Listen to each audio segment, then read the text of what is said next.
Hello दोस्तों, नमस्कार। Polity के इस सीरीज में आप लोगों का हार्दिक स्वागत है। अभी तक हम लोगों ने संविधान के भाग 1 और भाग 2, भाग 1 जिसमें संघ एवं इसके राज क्षेत्र जो आर्टिकल 1 to 4 तक वर्णन किया गया है, और भाग 2 जो नागरिकता सिटीजनशिप इसमें आर्टिकल 5 to 11 तक वर्णन किया गया है, इसको हम लोगों ने देख चुका। और आज से हम लोग नया चैप्टर प्रारंभ करने जा रहे हैं, फंडामेंटल राइट। और यह चैप्टर ना सिर्फ स्टूडेंट के लिए बल्कि भारत के जो भी नागरिक हैं सभी के लिए बहुत ही इंपॉर्टेंट है। तो आज से हम लोग इस चैप्टर को प्रारंभ करेंगे। चैप्टर को प्रारंभ करने से पहले आप लोगों को मैं एक छोटी सी कहानी बताने जा रहा हूं। एक बार एक राजा ने अपने राज्य के सभी लोगों से चुनौती देता है। सुनो सुनो सुनो, राजा के द्वारा यह चुनौती दिया गया है कि जो भी व्यक्ति एक भैंस को अपने कंधे पर उठा लेगा उसे राजा के द्वारा 10,000 सोने की मोहरें दी जाएंगी। तो मेजोरिटी ऑफ पीपल ने इसका मजाक उड़ाया, हंसने लगे। कुछ लोगों ने इस चुनौती को स्वीकार किया, कुछ लोगों ने प्रयास किया, कुछ तो गिर गए, कुछ की हवा टाइट हो गई। उसी समय एक पहलवान राजा के पास आता है। वह कहता है कि मैं 2 साल 11 महीने बाद भैंसा को अपने कंधे पर उठाकर इसका एक चक्कर लगाऊंगा। तो राजा और उसके दरबारी सभी ने उसका मजाक बनाया। ठीक 2 साल 11 महीने बाद राज सिंहासन कांप उठता है जब वह पहलवान अपने कंधे पर एक बड़ी मोटी भैंस को उठाकर एक चक्कर लगाता है। असंभव, मैंने तो सिर्फ नगर जनों का मजाक उड़ाने के लिए चुनौती दिया था। राजा ने कहा, तुमने यह कैसे किया? तो वह पहलवान कहता है, 2 चीजें हैं महाराज। पहला, अगर लक्ष्य असंभव लगे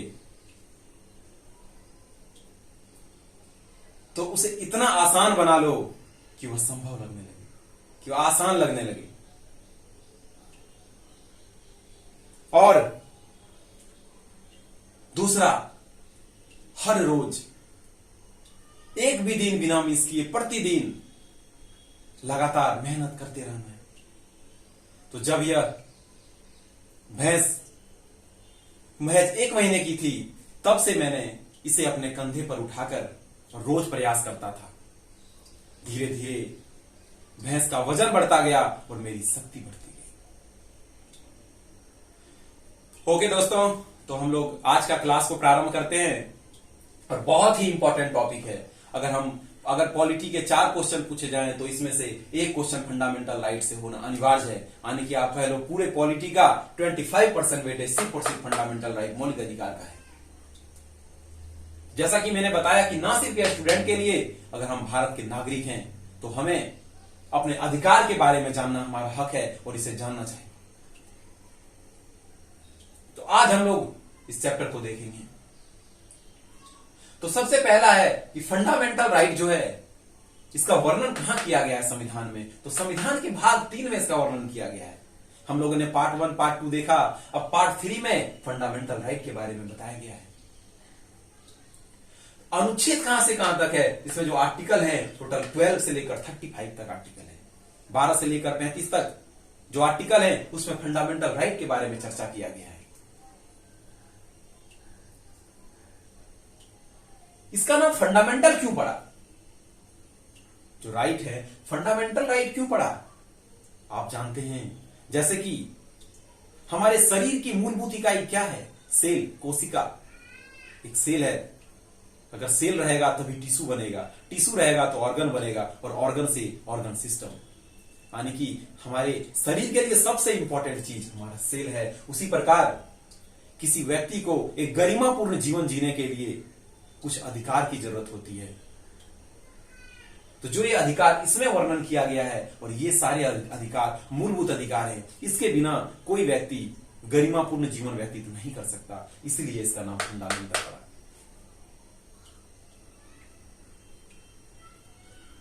देखिए इसके कुछ फीचर्स हैं, जैसे सबसे पहला है कि मैग्ना कार्टा। जो भाग 3 है फंडामेंटल राइट, इसे मैग्ना कार्टा के नाम से जाना जाता है। एग्जाम में क्वेश्चन आता है कि मैग्ना कार्टा संविधान के किस भाग को कहा जाता है, तो भाग 3 को मैग्ना कार्टा कहा जाता है। आखिर मैग्ना कार्टा क्यों कहते हैं? यह शब्द ब्रिटेन से आया है। जब ब्रिटेन में 12वीं-13वीं शताब्दी की बात है, ब्रिटेन के राजा जो थे, तो वहां पर जो नौकरशाह लोग थे, है ना, मजदूर लोग थे, मजदूर वर्ग ने आंदोलन कर दिया अब कुछ अधिकार को लेने के लिए, अधिकार प्राप्त करने के लिए। तो उस समय वहां के राजशाही के द्वारा कुछ अधिकार दिए जाते हैं और वहां उसको मैग्ना कार्टा के रूप में उसका नाम दिया जाता है। तो इसीलिए यहां पर फंडामेंटल राइट को मैग्ना कार्टा कहा गया। तो हमें याद रखना है मैग्ना कार्टा संविधान के किस भाग को कहा जाता है? भाग 3 को फंडामेंटल राइट को कहा जाता है। अगला है नॉट एब्सोल्यूट। इसमें हम रिस्ट्रिक्शन लगा सकते हैं। जो हमारे फंडामेंटल राइट है, हमारे संविधान में हमें बोलने का अधिकार दिया गया। इसका मतलब यह नहीं है कि हम सामने वाले को कुछ भी बोलें, गाली गलौज कर दें, नहीं। तो हमें इस चीज का ध्यान रखना है कि हमें बोलने का अधिकार है, लेकिन सामने वाले व्यक्ति का मानहानि नहीं कर सकते। इसलिए कहा गया है कि नॉट एब्सोल्यूट, एब्सोल्यूट नहीं है। जैसे कोई आर्मी ऑफिसर है, किसी देश से युद्ध छिड़ा हुआ है और उसको सारे सीक्रेट्स पता है, हमें सारे प्लान के बारे में उसको पता है, और अगर वह बोले कि हमें बोलने का अधिकार है और न्यूज चैनल में आकर वो सारे सीक्रेट्स को रिवील कर दे, है ना, तो वो गलत है ना। इसलिए जैसे कि कोविड के टाइम में क्या था, भारत सरकार के द्वारा सारी ट्रेनें कैंसिल कर दी गई, हमें घर से बाहर निकलने के लिए मना कर दिया गया। तो हम कहें हम सीधा लेके जाते मोदी जी के पास, देखिए हमारे पास तो संविधान ने फंडामेंटल राइट दिया भाग 3 के तहत, तो आपने यह क्यों किया? लेकिन हमारे संविधान का जो मकसद है, वो मकसद क्या है? संविधान का जो मकसद है ना, सबसे बड़ा जो मकसद है संविधान का, समाज को, हम पूरे जो भारत के जो समाज हैं उसको लेकर चलना है, समाज को बेहतर बनाना है ना। तो अगर कोविड के टाइम में अगर यह नहीं किया होता तो लोग घर से बाहर जाते और हो सकता है बीमारी इतनी फैल जाती कि संभालना मुश्किल हो जाता। तो यह काम किसके लिए किया गया? हमारे लिए किया गया। तो हम उस समय ये जाकर नहीं कर सकते कि हमारा तो फंडामेंटल राइट है, हर जगह घूमने का अधिकार है, लेकिन आपने हमें एक कमरे में बंद कर रख दिया, है ना। तो इसलिए इस पर प्रतिबंध लगाया जा सकता है, यानी कि यह एब्सोल्यूट नहीं है, नॉट एब्सोल्यूट। जस्टिसिएबल, संविधान के द्वारा हमें अधिकार दिया गया, ना सिर्फ यह अधिकार दिया गया, अगर कोई भी व्यक्ति, कोई संस्था, कोई राज्य के द्वारा अगर हमारे अधिकार का हनन किया जाता है तो हम सीधा अपेक्स कोर्ट यानी सुप्रीम कोर्ट में जा सकते हैं डायरेक्टली। और यह जो अधिकार है यह हर व्यक्ति को दिया गया है, ना कि किसी राज्य को, ना संस्था को, हर एक व्यक्ति को अधिकार दिया गया है। अगला है अमेंडेबल। इसमें हम संशोधन भी कर सकते हैं, बताएंगे केस कैसे क्या हुआ था। तो इसमें हम संशोधन भी कर सकते हैं, हालांकि जो इसका जो बेसिक स्ट्रक्चर है उसमें कोई चेंज ना होना चाहिए। अगला क्या है? Adopted from USA. और यह जो फंडामेंटल राइट है कहां से लिया गया है? तो अमेरिका से लिया गया है। तो ये कुछ चीजें थी जिसे हमें याद रखना है।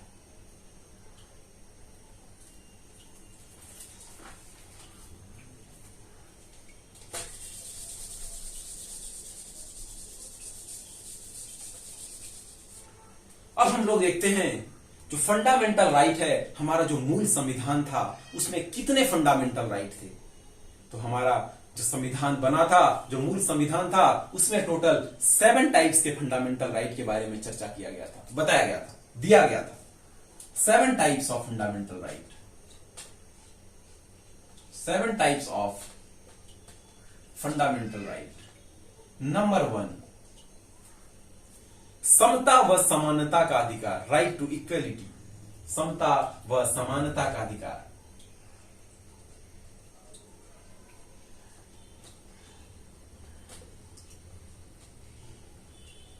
यह आर्टिकल 14 टू 18 तक दिया गया।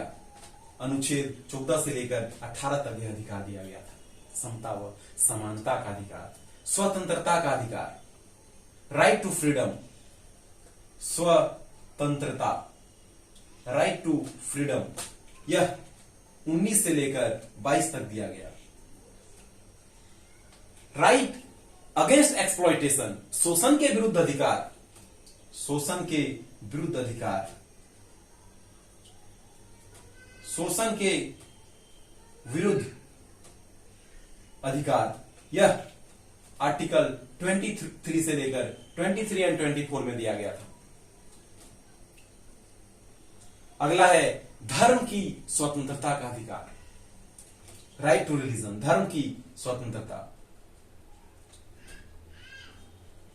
धर्म की स्वतंत्रता का अधिकार, यह 25 से लेकर 28 तक दिया गया। संस्कृति और शिक्षा संबंधी अधिकार, पांचवा में संस्कृति और शिक्षा संबंधी अधिकार, संस्कृति व शिक्षा संबंधी अधिकार, यह 29 एंड 30 में दिया गया। और छठा संपत्ति का अधिकार, राइट टू प्रॉपर्टी, संपत्ति का अधिकार आर्टिकल 31 में दिया गया था। सातवां संवैधानिक उपचारों का अधिकार, संवैधानिक में इतना ही लिखता हूं, उपचारों, संवैधानिक उपचारों का अधिकार आर्टिकल 32 में दिया गया। तो जो मूल संविधान थे इसमें टोटल 7 टाइप्स का फंडामेंटल राइट दिया गया था, लेकिन अभी जो संविधान में अभी टोटल हमारा जो फंडामेंटल राइट है वो टोटल 6 टाइप का है, 6 प्रकार के ही है। तो 6 प्रकार के एक कहां गया? जो एक छठा जो था संपत्ति का अधिकार, जिसे आर्टिकल 31 में रखा गया था, इसे फंडामेंटल राइट से हटा दिया गया, बाहर कर दिया गया। और इसको कहां जगह दिया गया? तो देखिए, एक फंडामेंटल राइट होता है और एक कानूनी अधिकार होता है। कानूनी अधिकार वैसे अधिकार हैं जिसको लेकर हम किसी भी कोर्ट में नहीं जा सकते, ये संसद जब चाहे समाप्त कर सकती है, लेकिन फंडामेंटल राइट को लेकर हम सीधा एपेक्स कोर्ट में जा सकते हैं। तो जो संपत्ति का अधिकार था इसे कानूनी अधिकार महज बना दिया। क्या बना दिया? कानूनी अधिकार। संपत्ति के अधिकार को कानूनी अधिकार बना दिया गया और इसे आर्टिकल अनुच्छेद 300 का ए के तहत इसे रख दिया गया। कहां पे रखा गया इसको? अनुच्छेद 300 का ए, यानी कि संपत्ति का अधिकार को फंडामेंटल राइट से हटाकर आर्टिकल 300 का ए के तहत इसको रखा गया और इसे कानूनी अधिकार के रूप में रखा गया। अभी हमारे पास टोटल कितने अधिकार हैं? तो टोटल 6 टाइप्स के, समता व समानता का अधिकार, स्वतंत्रता का अधिकार, शोषण के विरुद्ध अधिकार, धर्म की स्वतंत्रता का अधिकार, शिक्षा व संस्कृति व शिक्षा संबंधी अधिकार और लास्ट जो है संवैधानिक उपचारों का अधिकार। तो हमें ये दिमाग में रखना है, अभी टोटल 6 टाइप्स के फंडामेंटल राइट है। हम लोग 1 बाय 1 सारे फंडामेंटल राइट को देखेंगे और यह जो फंडामेंटल राइट का जो चैप्टर है यह शायद 3-4 लेक्चर में कंप्लीट होगा। बड़ा चैप्टर है और इसे समझना बहुत जरूरी है। एक एक आर्टिकल को हम लोग अच्छी तरह से समझेंगे। अब देखिए, हमने जो बताया, जो फंडामेंटल राइट हमने जो प्रारंभ किया, समता व समानता का अधिकार, यह कहां से, किस आर्टिकल से प्रारंभ होता है? आर्टिकल 14 से प्रारंभ होता है। लेकिन हम तो देख रहे हैं कि यह फंडामेंटल राइट 12 से स्टार्ट है, तो 12 और 13 कहां गए? तो इसके बारे में हम सबसे पहले देख लेते हैं। आर्टिकल अनुच्छेद 12, आर्टिकल 12, यह क्या कहता है? अनुच्छेद 12, इसमें तो कहा गया कि कोई भी व्यक्ति हो, राज्य हो, हमारे मौलिक अधिकार का हनन नहीं कर सकता है। लेकिन जो स्टेट है, स्टेट को यह अधिकार दिया गया है कि वह चाहे तो कुछ चीजों में रिस्ट्रिक्शन लगा सकता है, अलग से नियम कानून बना सकता है। जो स्टेट है वह चाहे तो रिस्ट्रिक्शन लगा सकता है, अलग से कानून बना सकता है, कभी कभी कुछ चीजों पर रोक लगा सकता है ना। तो जो आर्टिकल जो 12 है ना, इसमें बताया गया है कि वो स्टेट कौन है। स्टेट जैसे ही सुनते ही हमारे दिमाग में आता है झारखंड, बिहार, यूपी, राजस्थान, नहीं, यह स्टेट संविधान का भाषा है। सिर्फ स्टेट वही नहीं है। स्टेट अगर हम यहां बात करेंगे तो कौन है स्टेट, तो इसी का परिभाषा दिया गया है आर्टिकल 12 में। स्टेट है कौन? सेंटर, जो सेंटर है वो तो है ही। स्टेट जितने भी राज्य हैं वो भी है। लोकल गवर्नमेंट, जो भी लोकल गवर्नमेंट हैं, पंचायती राज, नगर निगम, वो सारे हैं, प्लस जितनी गवर्नमेंट एजेंसी है, जैसे इलेक्ट्रिक बोर्ड, है ना, विद्युत बोर्ड, ओएनजीसी, अगला AAI, airport authority of India, etc. तो स्टेट में ये सारी चीजें आती हैं, है ना। तो इसका परिभाषा बताया गया है 12 में। अब देखिए, जैसे कि इलेक्ट्रिक बोर्ड है, अगर इलेक्ट्रिक बोर्ड को यह अधिकार नहीं दिया जाए कि आपको बिजली बिल वसूलना है, तो क्या लगता है जितने भी भारत के नागरिक हैं सारे खुद से जाकर अपना बिजली बिल भुगतान करेंगे? मुझे नहीं लगता ऐसा करेंगे। तो इसीलिए जो स्टेट है उसको यह अधिकार दिया गया है कि आप कुछ अपना अलग से नियम कानून बना सकते हैं, कभी कभी कुछ चीजों पर रोक लगा सकते हैं, है ना। इसलिए जैसे इलेक्ट्रिसिटी बोर्ड है, इसका गठन किया गया, तो इसके द्वारा जो भी बिजली बिल है उसको हम भुगतान करते हैं, क्योंकि ये नियम कानून बना रखा है। अगर हम नहीं करेंगे तो हमें पेनल्टी मिलेगी, हमें सजा मिल सकती है। अब जैसे एयरपोर्ट अथॉरिटी ऑफ इंडिया है, इसको यह अधिकार दिया गया है, जो एयरपोर्ट है ना, एयरपोर्ट का जो पेरीमीटर है उसके आसपास कोई बड़ी बिल्डिंग नहीं बनेगी। अगर ऐसा नहीं होता तो अपने जमीन पे तो लोग बहुत बड़ी बिल्डिंगें बना देते बाहर, बड़े बड़े शहरों में, मुंबई जैसे शहर में, है ना। तो उसे अधिकार दिया गया है, अगर ऐसा किया जाता है तो उसे दंडित किया जाएगा और पेनाल्टी दी जाएगी, है ना। तो यह आर्टिकल अनुच्छेद 12 में ऐसा कहा गया है।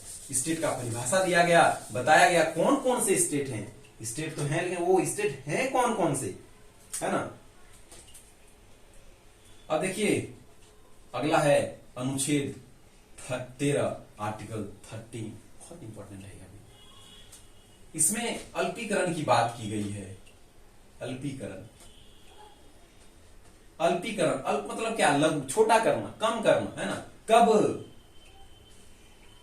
अल्पीकरण की बात तो कही गई है, लेकिन कब? जब चीजें असंगत हो। जब चीजें असंगत हो। मैंने आपको बताया ना कि हमें अधिकार तो है बोलने का, लेकिन क्या हम सामने वाले को गाली देंगे? नहीं, सामने वाले को गाली गलौज नहीं कर सकते हैं, उसकी मान हानि नहीं कर सकते हैं, है ना। तो उस चीजों पर क्या है, अगर चीजें असंगत हो ना तो उसे हम कम कर सकते हैं, अल्पीकरण, उसको लघु कर सकते हैं, ऐसा आर्टिकल 13 कहता है। हमें तो मूल अधिकार दिया गया है, लेकिन हमारे अधिकार से किसी दूसरे को तकलीफ हो तो उसका अल्पीकरण किया जा सकता है। यानी बस एक चीज याद रखना, जब चीजें असंगत हो ना तो उसको अल्पीकरण किया जा सकता है। यह आर्टिकल 13 में कहा गया है। इसमें एक चीज और कहा गया है, देखिए, हमारा संविधान बनने के पहले, प्री कॉन्स्टिट्यूशनल और पोस्ट बाद में, जो पहले संविधान बनने के पहले भी बहुत सारे नियम कानून थे। आपने देखा जो भी आईपीसी वगैरह हैं, सारे इसके पहले बने हुए हैं, पर्सनल लॉ पहले बने हुए हैं, है ना। तो इसमें क्या कहा गया कि संविधान बनने के पहले जो भी नियम कानून थे उसको भी लागू रखा जाएगा, बशर्ते कि हमारा जो फंडामेंटल राइट है उसमें किसी प्रकार का कोई हनन नहीं होना चाहिए, किसी व्यक्ति के अधिकार पर कोई हनन नहीं होना चाहिए, तो उसे भी लागू रखा जाएगा, है ना। और संविधान बनने के बाद भी ऐसा कोई कानून नहीं बनाया जाएगा जिससे फंडामेंटल राइट का, मौलिक अधिकार का हनन हो, लोगों के अधिकार का हनन हो। तो यह आर्टिकल 13 में कहा गया है, तो इसे हमें याद रखना है।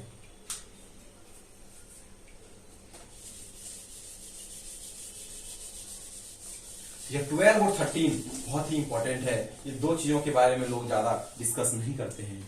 आर्टिकल 12 और 13 के बारे में लोग प्रारंभ करते हैं सीधा समता व समानता का अधिकार से। आर्टिकल 14 से प्रारंभ करते हैं। तो हम लोगों ने यहां तक देख लिया, आर्टिकल 12 और 13 को देख लिया हमने।